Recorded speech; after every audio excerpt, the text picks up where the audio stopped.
And the other thing I wanted to ask you about is the marshmallow layer. Tell me about this marshmallow layer.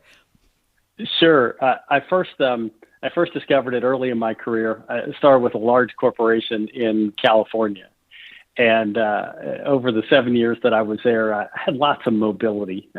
One day I would be talking with frontline team members.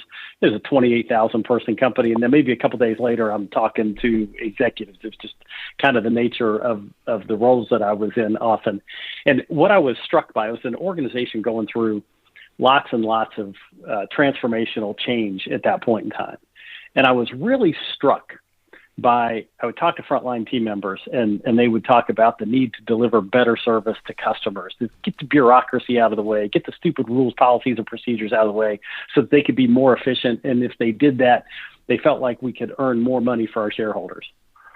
And then a couple of days later, I'd be talking to senior executives and they would talk about the need. Man, we really have to make it easier for our team to do well. We've got to get the bureaucracy out of their way. We've got to deliver better returns to our shareholders. And so the language was strikingly similar. But the thing that I was really struck by was the messages were also completely disconnected. What the senior executives were talking about was never permeating down to the frontline team members.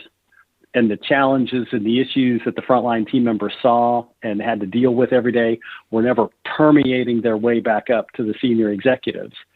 And we didn't have a better way to describe it other than to call it this marshmallow layer, this kind of ooey gooey mass in the middle of the organization where literally no one was intentionally withholding information, but information could still not permeate through the marshmallow layer. It's just a spongy mass that absorbed the energy of the information.